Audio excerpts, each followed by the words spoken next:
오늘 말씀도 성전에 올라가는 노래 시리즈로 함께 하도록 하겠습니다. 오늘 128편을 보면 우리가 가져야 될 복 이야기로 가득 들어차 있는 것을 보게 됩니다. 읽고 또 읽고 또 읽어도 이 복이 우리에게 임하면 좋겠다라고 생각이 들 정도로 읽으면 읽을수록 이것이 나의 것이 되었으면 좋겠다라고 하는 오늘 성경입니다. 당연히 우리가 이 땅에서 필요한 것들이고 누려야 하는 복들로 가득 차 있습니다. 이 시편은 성전에 올라가면서 이 노래를 부르고 기도하면서 올라가라고 했는데, 여러분, 우리가 이 땅에서 살아가는 동안 이 현세적인 축복을 받는 것도 중요합니다. 사도 바울이 열심을 다해서 복음을 전했잖아요. 근데 남들은 다 구원시켰는데, 구원받게 해놓고서 자신은 이 구원에서 떨어지면 안 되겠다, 그런 말을 한 적이 있거든요. 같이 신앙생활 하는데 남들은 다 현세적인 복을 받았는데, 하나님, 저는 천국 가서 그런 복을 누리겠습니다. 여러분, 그것은 불균형 잡힌 신앙생활입니다. 성경에 기록이 되어 있기 때문에, 또 성전에 올라가면서 이 현세적인 축복, 우리가 이 땅에서 받아야 되고 누려야 하는 것들을 마땅히 기도하고 또 그것을 받아 누리라고 오늘 성경은 이야기하고 있습니다. 그럼 우리가 이 땅에서 누려야 하는 복이 무엇이냐? 첫 번째로는 내 손이 수고한 대로 받는 복입니다. 오늘 2절 말씀을 보면 네가 내 손이 수고한 대로 먹을 것이라, 내가 복되고 형통하리라.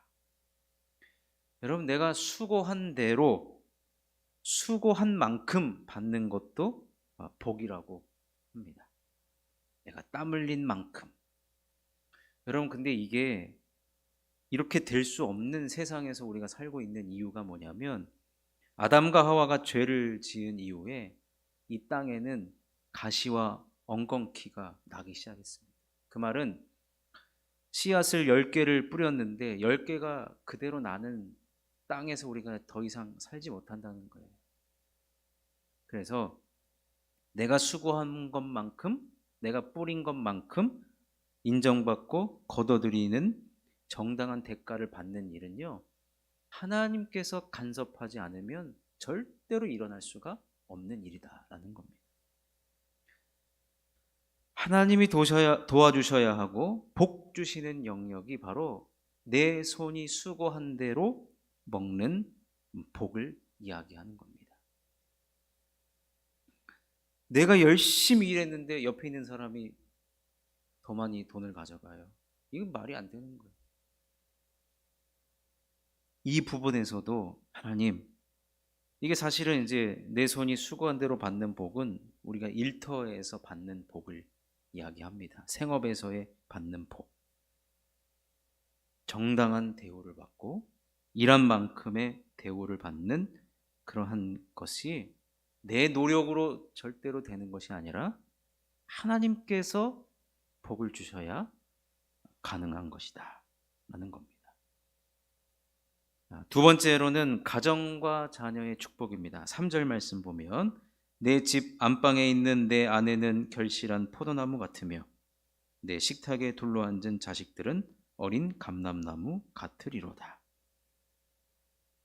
집 안방에 있는 내 아내를 일컬어서 지금 포도나무, 결실한 포도나무 같다라고 이야기하는데, 여러분, 포도나무는 당시에 물 대신 쓰인 음료입니다. 꼭 필요한 생수와 같은 것이죠. 절대적이라는 거예요. 반드시 있어야 하는 존재라는 거죠.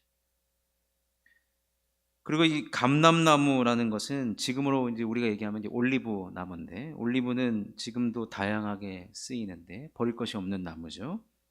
자식들은 우리들에게 여러 가지 기쁨을 안겨다 준다는 거예요. 근데 자식들 보면 에이그 이제 속으로 막 에이그 막 이러기도 하는데, 여러분 자녀만 보면 축복해주고 싶고 기도해주고 싶고 격려해주고 싶고 이런 마음이 드는 것도 하나님이 복 주셔야 가능하다는 거예요.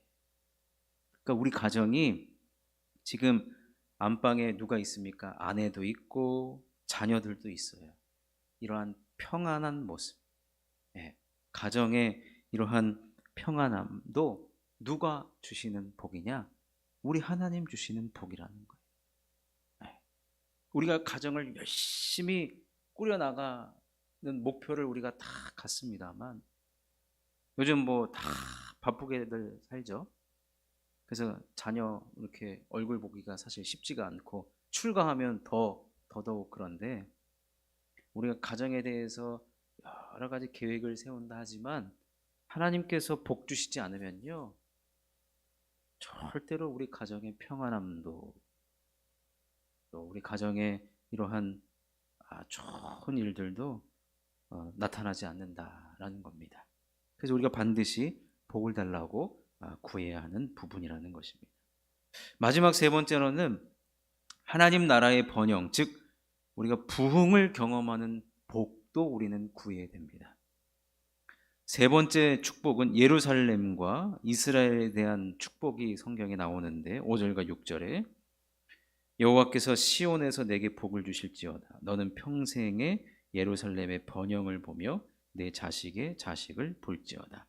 이스라엘에게 평강이 있을지로다. 여기서 말하는 예루살렘은 하나님께서 다스리시고 통치하시는 하나님 나라를 뜻하는데, 하나님 나라의 번영, 즉 우리로 얘기하면 부흥입니다. 부흥. 여러분, 우리가 사는 그 생애 동안에 하나님 나라의 부흥을 본다는 것은, 이거는 복된 경험입니다. 여러분, 우리가 이것을 사모해야 됩니다. 그 가운데 하나님, 우리 교회도 부흥하게 해달라고, 또 한국 교회뿐만 아니라 하나님 나라가 확장되고 번영할 수 있도록. 그런데 그것이 내 당대뿐만 아니라 뭐라고 돼 있죠? 자식의 자식을 볼지어다. 그만큼 자식의 자식을 볼 정도로 이스라엘에게 평강이 있게 해달라고 우리는 하나님 앞에 기도해야 하는 것입니다. 그래서 여러분, 최근에 미국에 들어보셨는지 모르겠습니다. 에즈버리 그 대학에서 부흥 비슷한 게 벌어졌나 봐요. 그래서 대학교 그 채플실에서 예배를 드리는데, 이제 의무적으로 이제 채플을 드릴 거 아니에요, 대학생들이. 근데 그날따라 그 말씀을 전하는 교수님이 말씀을 전했는데, 자신의 그 죄를 이렇게 막 회개하고, 우리 그 평양 대부흥의 그 역사처럼 그런 일이 벌어지고 나서요, 일주일 동안요 학교가 올스톱이 됐어요. 채플만 24시간씩 7일간을 드려진 거예요. 누가 막 오라고 하진 않았는데 학생들이 막 몰려오고, 그러니까 이게 소문이, 요즘에 막 유튜브로 찍고 인스타그램에 막 이렇게 올리니까 소문이 나가지고, 그 인근 지역에 소문이 나가지고요, 그 에즈버리 일대가요, 에즈버리가 어딘지도 몰라요. 뭐 우리나라 충청도 되는지 모르는데, 에즈버리 일대가 그냥 일주일 내내 24시간 하루 종일 예배를 드리고 줄 서서 예배당 들어오는 그런 부흥의 역사가 있었다고 하는데, 여러분, 우리가 평양 대부흥 운동은 우리가 이미 지나간 과거라 경험하지 못했습니다만, 다시 한번 하나님 이 땅에 부흥을 달라고 우리가 간구하면서 그 부흥을 경험하는 세대가 되면 얼마나 여러분 그것이 복이겠습니까? 그것을 놓고도 성전에 올라가면서 기도하라는 겁니다.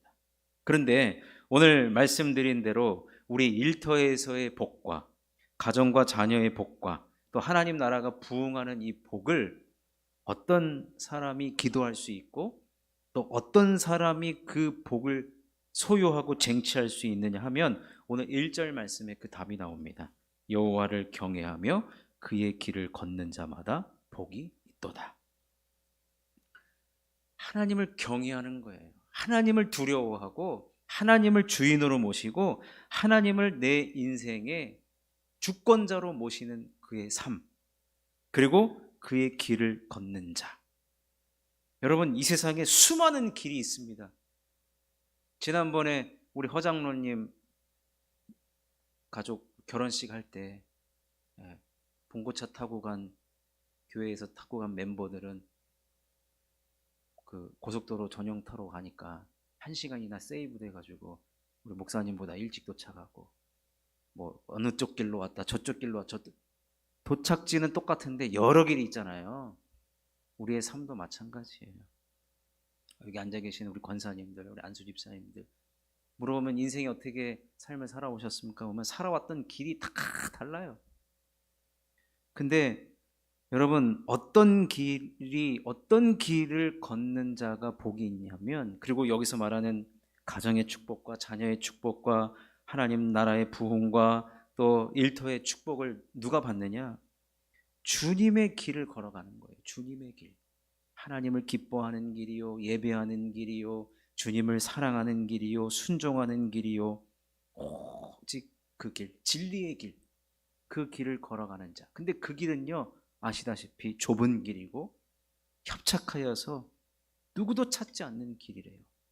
제가 졸업한 학교 신대원에 가면요, 앞에 큰 돌 기둥이 아무런 의미도 없이 세워져 있어요. 가서, 저도 몰랐어요. 가서 보니까 제목이 앞에 써 있잖아요. 조형물에 보니까 좁은 분이에요. 좁은 분. 보니까 2개의 기둥이 해놓고 아주 코딱지만하게 이렇게 틈 하나를 이렇게 그 사이를 열어놨어요. 이게 보니까 좁은 분이에요. 이 길은 누가 들어갈 수도 없어요. 뭐 개미나 들어가나. 이만큼 우리가 좁은 길을 주의 길을 가는 게 좁은 길을 걸어가는 것이다 라는 거예요. 그 길을 걸어가는 자, 힘들어도 외로워도 고난이 있어도 주의 길을 걷는 자마다 뭐가 있다고요? 복이 있도다. 성전에 아무나 올라가냐? 그렇지 않다는 거예요.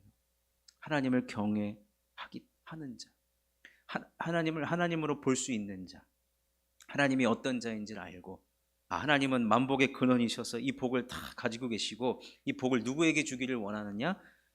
그의 길을 걷는 자에게 복 주기를 원하는 하나님을 아는 자가 성전에 올라가고, 근데 수많은 사람들이, 여러분 지금도 마찬가지, 수많은 사람들이 다 예수 믿고 함께 신앙생활 하는데 누구는 여기 나와 있고 누구는 딴 데 가 있고, 그 차이가 뭡니까? 좁은 길이 이곳이다 라고 생각하면서 이 자리에 나와서 기도하고자 나온 것 아니겠습니까? 좁은 길은요, 찾는 이가 별로 없다 그래요. 그러니까 여러분, 우리가 기독교는 사실은 다수의 종교가 아니에요. 그런 거 따지고 보면 소수의 종교고, 이 창조적 소수의 헌신자를 통해서 하나님은 복 주기를 원한다는 겁니다. 그러니 사랑하는 성도 여러분, 오늘 이 자리에 이미 나오셨기 때문에 복 받을 자격은 충분히 되십니다. 그러니까 이 시간 우리 하나님 이런 복을 우리 함께 내려달라고 우리 말씀 한 구절 한 구절씩 우리 기도 제목으로 삼고 기도하여서 오늘 이 복을 다 받고, 이 복을 다 받아 누리는 복의 주인공 되시기를 주님의 이름으로 축원합니다.